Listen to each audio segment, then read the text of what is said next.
Well, as you can see behind me, the test benches have wound down because we are on our last CPU for the Ryzen 7000 launch. It's the 7700X.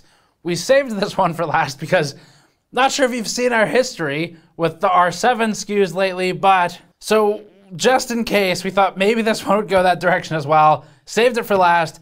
Actually, surprise, it was the 7600X we didn't like this time, or at least didn't like the most. And it's not because of the CPU. The CPU is fine. It's because everything else that goes into a 7600X system is so expensive. Anyway, that's a different video. We have that one up. We have the 7950X review up. We have the 7900X review up. Let's get started with AMD's new 8-core CPU, the R7 7700X. This one priced at $400. Before that, this video is brought to you by the Thermaltake Tower 100. Thermaltake's Tower 100 is a mini ITX case to serve as a showcase system for your components. The Tower 100 has received many revisions since we first saw it, and the case now has an open vent in the bottom for intake, a mesh cutout in the side panel for some GPU ventilation, and additional mesh along the side skirts and the side panels of the case. The Tower 100 is mostly focused on building a showpiece PC that's small enough to fit on most tables. Learn more at the link in the description below. So quick recap, the specs are all in our news video. If you missed it, we'll link it below. It's Zen 4 architecture, so that's new. It is an 8-core 16-thread CPU, follows the same trend as the past Ryzen 7 CPUs most recently, and at $400, it's positioned between, predictably, the 7900X, which is $550, and the 7600X, which is $300. For competition, that puts it most directly up against something like a 12700K or KF, which is about the same price, plus or minus $30 to $50, depending on which, if you buy the KF SKU and where and when you buy it. So that's what we're looking at. Now, $100 more for just 2 cores versus a 7600X doesn't necessarily feel great, and that's why the R7 series has historically been kind of brushed aside by us, where we say, well, for gaming builds, buy an R5, and for production builds, consider the R9s. But we mostly said skip the R7s when they launched, and then later, like with the 5800X, they actually become incredibly good value. It's just that you play chicken with AMD, because it's like, we know you're going to drop the price. Just when are they going to drop the price? And when they do, it's normally pretty competitive, and that's where they kind of come back into our recommendations. So that's the history of it. Now, we're going to get straight into the review for this one. We've got a lot of reviews up already. So we'll go through the numbers for thermals, frequency, gaming, production, stuff like that. And for thermal and frequency, which we're starting with, quick reminder here. So although it boosts to 90 to 95 degrees Celsius for all the Ryzen 7000 series CPUs, it does not outright ignore power limits. So power limits are still in place, and that means that it'll boost to the temperature max first. And if you are, let's say you're running liquid nitrogen or something ridiculous, chilled water, it's not still going to push to 95C. That would be obscene. Like, that would be like thousands of watts if you're on liquid nitrogen. So it does still have a power limit and a socket limit, but you can bypass those if you want. PBO is off by default, though. All right, we're going to start with thermals and frequencies boiled down into one simple chart. We'll start with frequency and thermal discussion. As we covered in our other reviews, the boosting behavior is different now with Zen 4 versus previous generations. The Ryzen 7000 series is set up to first boot to a thermal limit of about 90 to 95 degrees Celsius and sit there, running as fast as possible without breaching that thermal limit. It still follows the current and power limits in BIOS, but thermal is just an added variable. PBO remains off by default. We're simplifying the chart this time. This shows the average T-die at steady state, plus a multiplier for average all-core frequency at steady state as well. They're taken at the same time. You can multiply the red number by 100 to get core clock. The reason we did this is just because they both fit on the same scale for the chart. The 7700X follows the same trend as the others, landing in the expected 90 to 95 degrees Celsius range. All 4 CPUs run with AMD's new behavior here. The benefit of keeping Zen 4 at its thermal limit instead of trying to run it a traditional way is that you get higher core frequency, just like in GPUs. The 7700X ran at an average of 5188 megahertz, or about 95 megahertz faster than the 7950X. Likewise, the 7700X tested about 40 megahertz faster on average than the 7900X. The only CPU to clock higher than the 77X was the 7600X at about 30 megahertz faster. All of this means that in core-limited games, where they're not really going to utilize all of the cores, you're going to see lower-end CPUs do better. So don't be confused if you see a 7700X or 7600X outdo a 7950 if you're playing something that's, say, really limited in its frequency, assuming also that the single core boosts higher on these. Next up, power consumption for the R7 7700X. At 8 cores, This one should be pulling higher power than you would see on an R5. However, historically, it depends on how AMD configures the CPUs. So if you look at a 3700X versus a 3600, for example, or a 5600X versus like a 5700, not the 5800X, you have different TDP values or at least different options for configuring them with how to run against the power target in BIOS. So let's take a look and see how the 7700X stacks up to the rest of the CPUs. Our first power test is an all-core workload in Blender. Games don't behave at these power levels since they're normally more variable in core loading and push stuff to the GPU, but all-core workloads represent the highest it'll get. The R7 7700X pulled 148 watts at the EPS 12-volt cables, and that makes it equivalent to the Zen 2 12-core 3900X. The 7900X is about 36% higher in power consumption at 200 watts, and the 7950X is about 70% higher at 251 watts. These still follow AMD power limits, but remember that they boost to the max T-die first. This makes the 7700X the most power-hungry 8-core we have on the chart, drawing 16% more power than the 5800X from last generation. In a single-core workload, the 7700X pulled 35 watts, which puts it right above the 12700K and is 16% higher than the 7600X.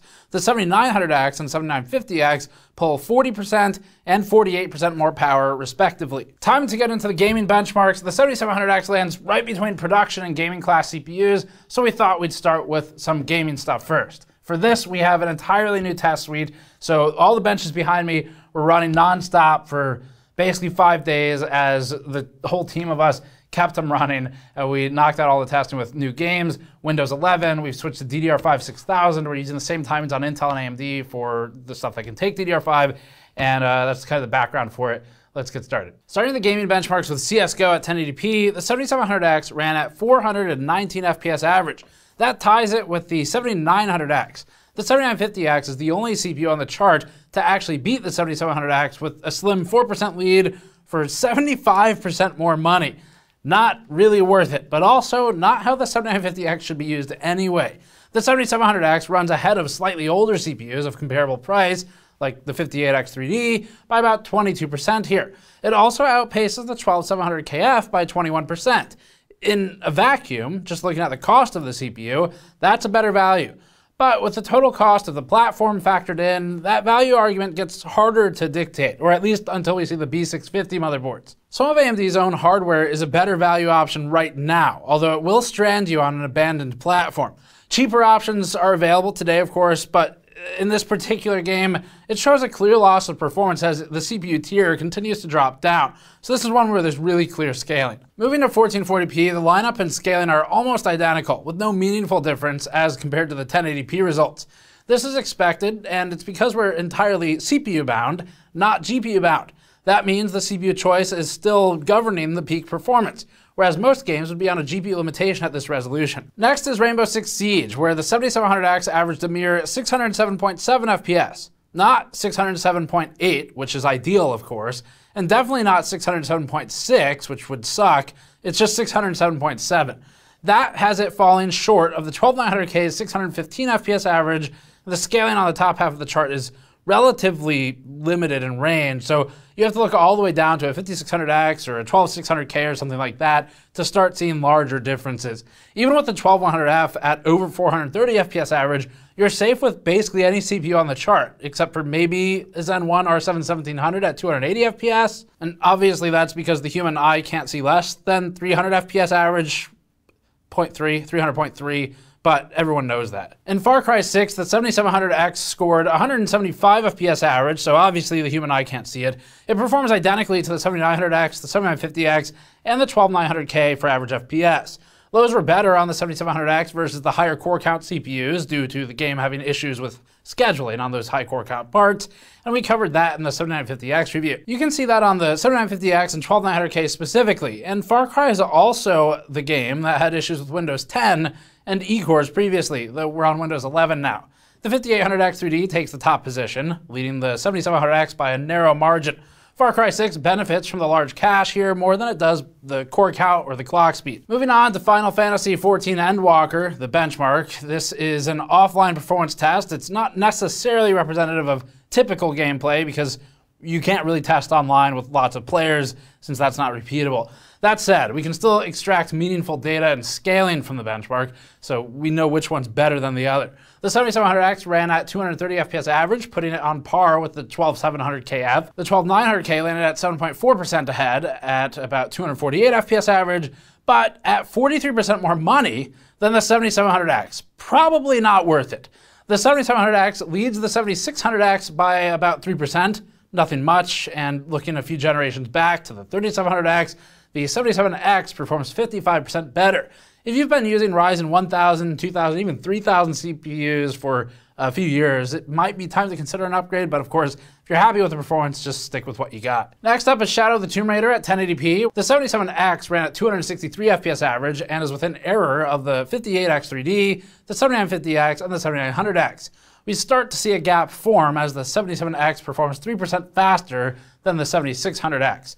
As for comparisons to older stuff, even in spite of a GPU bind here, the jump from an R7 1700 would more than double the frame rate to a 7700X with the newer stuff. Moving on to 1440p, we see that the GPU bind expands to equalize most of the chart. There's really nothing to say here. But even the $110 4-core 1200F managed 180 FPS average. The last game we'll look at in depth, at least, is F1 2022. The 7700X ties the top of the chart, along with the 7950X and the 58X 3D. The 77X takes a narrow lead of 3% over the 7600X, once again, it's repeatable now, and over the 7900X as well. This widens about 10% when compared to the 12900K, and looking at performance gen over gen, the Zen 4 7700X beats the Zen 3 5800X by a healthy 22%. We have to look all the way down to the Zen 2 CPUs to get below 240 FPS average, so almost everything on the chart runs extremely well on F1. Now for the production benchmarks. This is where we start to look at the full core workloads. It's where the CPU is under the most strain, as for people who work in things like animation software, video editing, Photoshop, anything like that, code compile, and it is also where these CPUs are a little bit more advantaged over an R5. So if you do a lot of gaming with a mix of some productivity or creator type tasks, that's where the R7s are normally a little more worth considering. Starting the production test with Blender, the performance metric here is time to complete the GN in-house CPU customized render, and it's entirely thread bound. Lower is better. The 8-core 7700X completed the render in 11.9 minutes, falling between previous generation 12-core CPUs and within 5% of the R9 5900X. In terms of generational gains while at lower core count, this is strong positioning if comparing all MSRP to MRCP prices. But the 5900X is also at $360 right now, so the 7700X isn't too far off in price. That's a good spot for the new R7 to be in. It's just that the older stuff can be kind of appealing with the prices right now. The 7700X is predictably bested by the higher-end Zen 4 CPUs, where the 7900X completed 33% faster and the 7950X finished 50% faster for the render time. This is in line with their core count increases as well, so that makes sense. As for a comparison to the old AMD R7 1700, the 7700X finishes the work in 60% less time. It might be worth considering upgrading from the 1700 to the 7700X. Just remember that you'll need a new board, new RAM, probably a new cooler, and also, if you're happy with your system, then there's no point in upgrading, but it's at least a big jump. Intel competition has the closest price comparison as the i7-12700K, which completed the render in 10.9 minutes. It's actually faster than the 7700X by about 8%.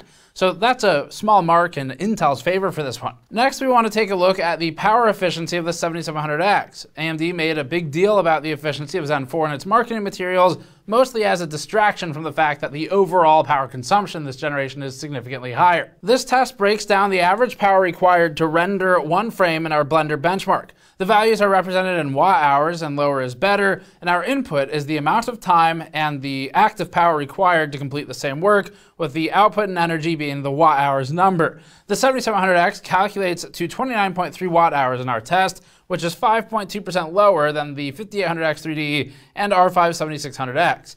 It falls short of the efficiency of, say, the 7950X, which is 14% more efficient for the same work, and the 7900X, which is 10% more efficient. The 5950X remains the most impressively efficient CPU in this chart by a massive margin, and AMD is not anywhere close to where they were with that CPU. 120 watts for that CPU's performance we might not see that again for a long time. Compared to Intel, the 12700KF is the closest competition and is roughly equally efficient to the 7700X. There's no real difference between them. Moving to Chromium code compile, the data is represented as minutes to complete the job, and lower is better. The 7700X completed the code compile in 63.4 minutes, finishing in 30% less time than the 5800X 3D.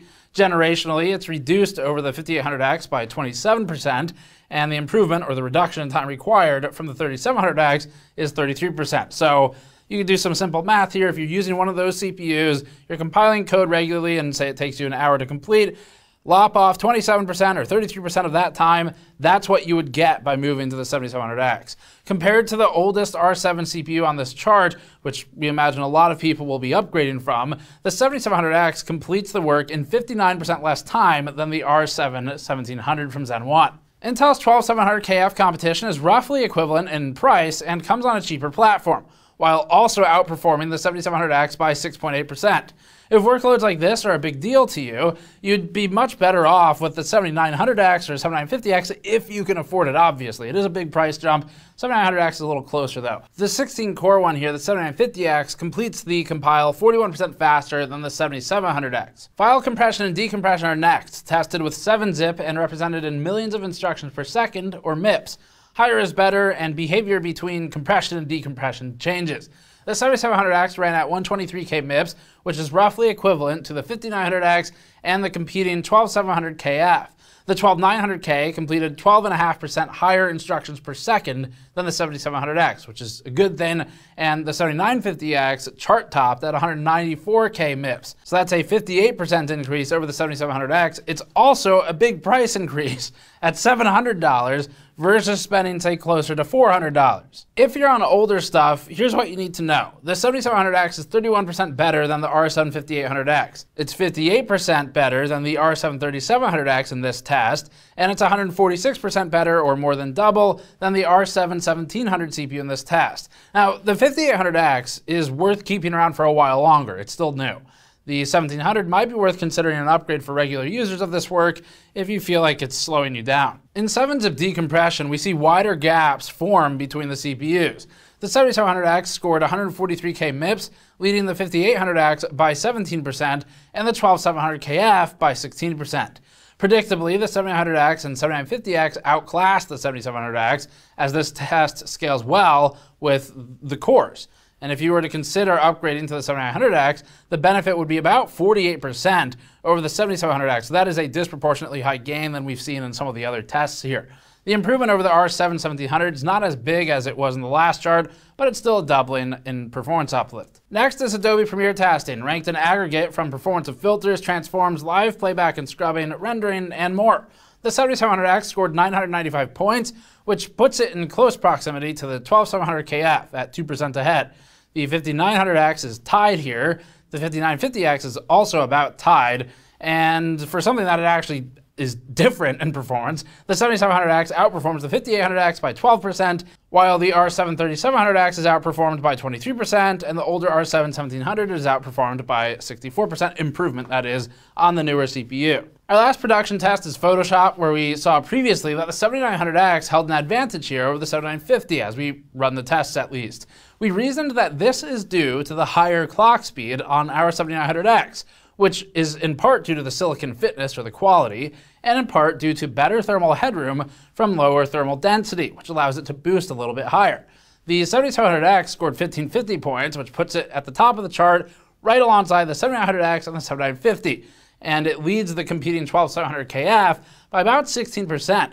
So if you're picking between AMD and Intel, at least on 12th gen today, that's a noteworthy change for the 7700X. For older CPUs, the 7700X leads the previous generation 5950X and its 2 times core advantage by 26%, and it leads the 1700 by 122%.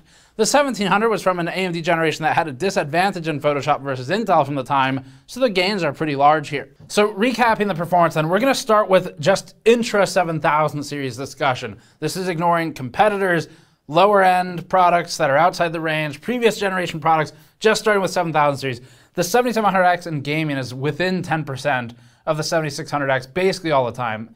And in a couple of those games, it was like 3% maximally. So the entire 7000 series seems to perform about the same in games, which means if all you do is play games and you are buying a 7000 series CPU, the 7600X gets you functionally all of the performance you will ever get. Except in things like CSGO, there's a little more of a gap there where you're really super CPU bound. But otherwise, you should just pass on the more expensive stuff if all you're going to do is play games. However, you should also consider competition or alternatives like a 5800X 3D, which is kind of cheap now-ish, or a 12100F if you want a true budget class system that can play basically any game, except it's more limited. So that's the discussion there. Now, it's difficult to become CPU bound in games. There are single-threaded games or limited core count games, but for the most part, you are, just as a reminder, going to be GPU bound.